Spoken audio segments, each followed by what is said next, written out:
하나님의 은혜가 여러분들 가운데 함께 하시기를 주님의 이름으로 축원합니다. 이제 고린도 교회 사도 바울을 향해서 사도 바울의 사도권, 즉 바울은 사도가 아니다. 그러면서 고린도 교회에 문제를 일으켰던 사람들 가운데 어떤 사람이 있었느냐면 예루살렘의 유명한 자들로부터 추천서를 가지고 온 사람이 있었습니다. 추천서를 가지고 다니면서 이 추천서를 가지고 사람들에게 보여주면서 신뢰를 얻었고요. 그리고 그들의 후원을 받는데 굉장히 중요한 도구가 되었던 겁니다. 그러다 보니까 예루살렘에서 왔던 이제 유대인들 가운데 추천서를 가지고 있는 사람들이 교회에 와서 보니까 바울은 이미 떠난 상태인데 고린도 교회 성도들은 바울 얘기를 많이 했을 겁니다. 그렇지요? 나중에 이제 교회 들어오게 된 사람들이 바울 얘기를 하니까 바울이 누구냐? 그러면서 하는 얘기가 이런 거였을 거예요. 그에게 추천서가 있었느냐?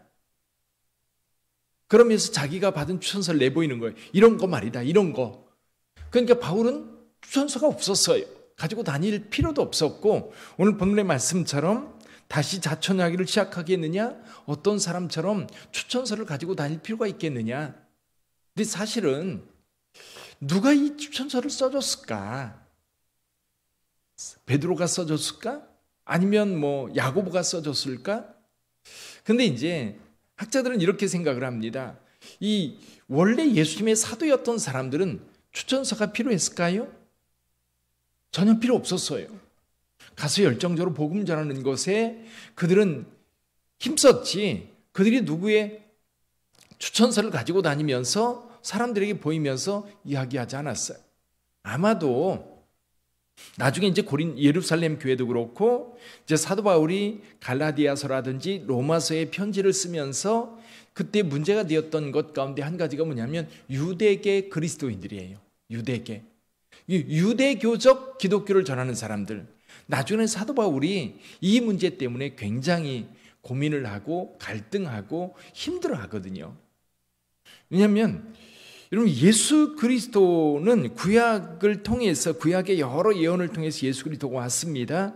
그런데 이것을 모세의 율법적으로 예수님을 보려고 하는 거예요.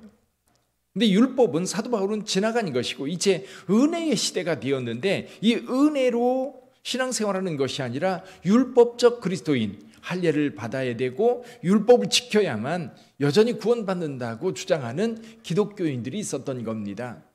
유대에 있었던 유대적 기독교를 강조했던 사람들이 아마도 이런 추천서를 써주고 가서 이제 복음을 전하도록 했었던 것 같아요. 그러다 보니까 사도 바울에 대해서는 굉장히 안티적인 사람들이었을 겁니다.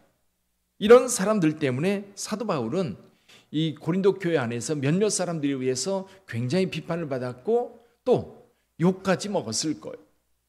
자, 그런 상황에서 사도 바울은 이 추천서 얘기를 하는 겁니다. 물론 이 로마 시대에는 이 추천서가 굉장히 중요했어요. 예를 들면 먼 나라 여행할 때 로마에 있는 원로원의 누군가의 추천서가 있다. 또 잘 아는 사람의 어떤 추천서가 있다라고 하면 어디를 가든지 그 추천서 때문에 그는 후원을 받았고 돌봄을 받았고 보호를 받을 수 있었던 거거든요. 그러나 이제 사도 바울은 말합니다. 우리가 추천서가 필요하냐? 그러면서 하는 얘기가 뭐냐면 너희가 바로 나의 추천서다. 고린도 교회가 바로 사도 바울의 사도됨의 추천서라고 이야기를 합니다. 2절에 보니까 이렇게 말씀해요. 너희는 우리의 편지라 우리가 우리 마음에 썼고 무사람 읽고 알고 읽는 바라. 그동안 사도 바울이 1년 반 동안 열심히 고린도 교회 성도들을 섬겼고 그러다 보니까 한 사람 예수를 믿기 시작해서 고린도 교회가 형성되었습니다.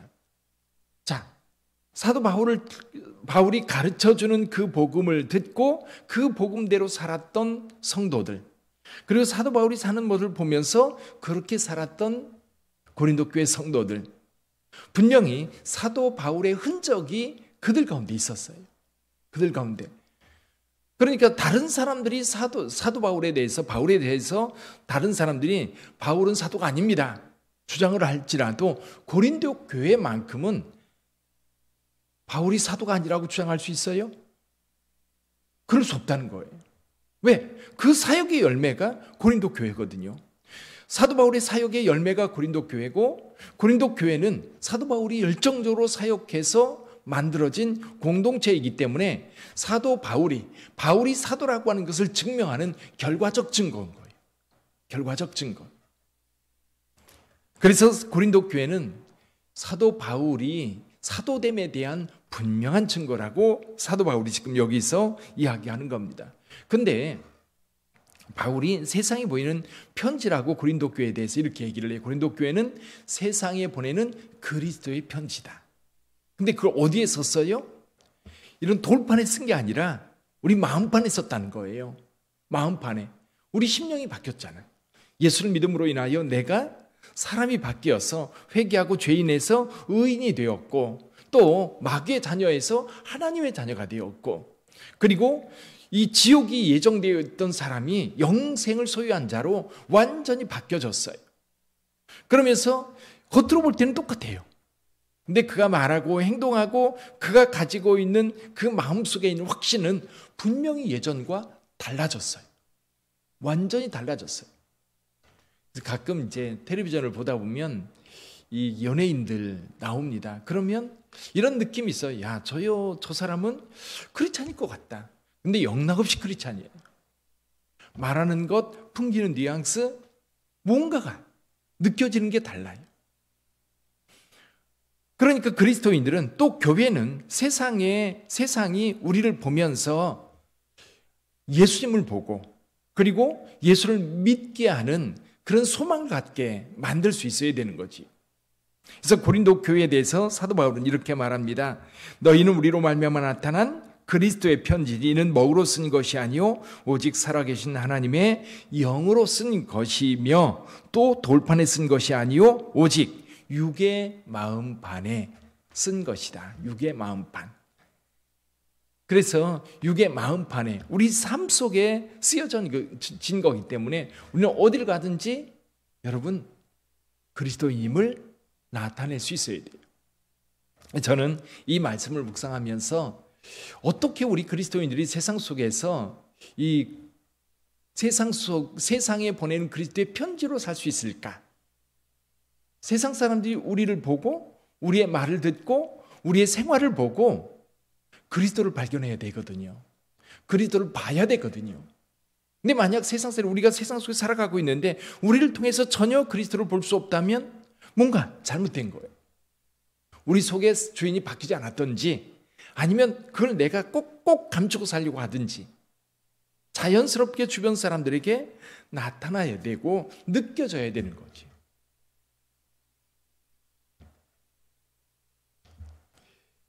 그럼 어떻게 세상 사람들에게 우리가 그리스도인임을, 그리고 우리를 통해서 그리스도를 나타낼 수 있을까요?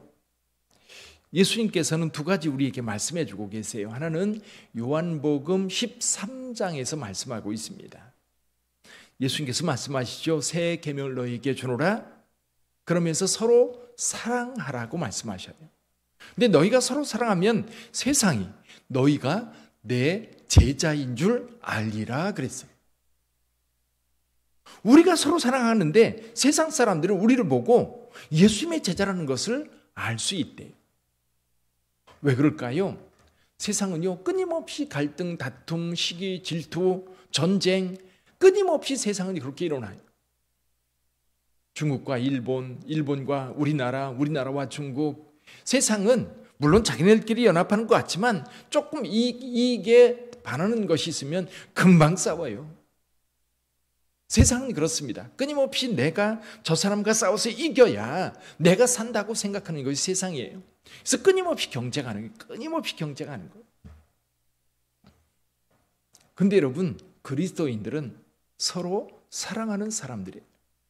왜요? 주님께서 우리를 사랑하셨거든요. 그 사랑을 알기 때문에 예수께서 자기 생명을 내어주면서 우리를 사랑했다는 사실을 우리가 알고 고백하기 때문에 자연스럽게 우리는 서로 사랑하게 되는 거예요. 내게 조금 못해도, 나를 조금 힘들게 해도, 그리고 좀 버릇 없어도, 조금은 우리에게 힘들게 하는 어떤 행동을 하더라도 우리는 그리스도 안에서 한 형제의 자매이기 때문에 사랑할 수 있고 수용할 수 있고 용납할 수 있고, 그게 가족이잖아요. 우리 가족들 좀 무례하게 행해도 우리 가족은 다 품어주고 받아주고 그리고 함께 하는 공동체.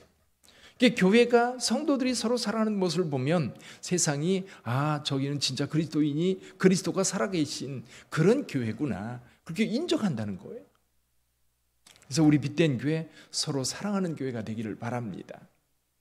서로 우리가 누군가를 보면서 따뜻한 사랑이 있고 만나면 반갑고 주일 되면 그 주일날 이렇게 성도님들의 모습을 보면 행복해요. 어떤 데 가보면요 사람들이요 전투하러 와요. 싸우러 와요. 얼굴이 꽉 딱딱하게 굳어있고 누군가 건드리면 막 뭐가 폭발할 것 같고 그런 상황들인데 교회는 어때요? 다 풀어져 있어요. 누구나 사랑스럽고 누구나 기쁘고 누구나 예쁘고 어린아이들 보면 그렇게 내 손자 같고 내 아이 같고 얼마나 행복해요. 그래서 서로 사랑하는 것이 교회 안에 어떤 공동체보다도 뜨겁게 교회 안에 이루어져야 됩니다. 또 한 가지는요. 예수님께서 우리한테 이렇게 말씀하셔요. 너희는 세상의 빛이라. 너희는 세상의 빛이라. 그러면서 이렇게 말씀하시지요. 사람이 등불을 켜서 말 아래 두는 게 아니라 등경 위에 둔다. 그래서 이 빛을 모든 사람이 보고 그리고 빛 안에서 살게 한다는 거지요. 그러면서 하시는 말씀이 그겁니다. 너희 착한 행실 그것을 세상 사람들에게 행함으로 인하여 세상이 너희를 보고 하나님께 영광 돌리게 하라는 거예요.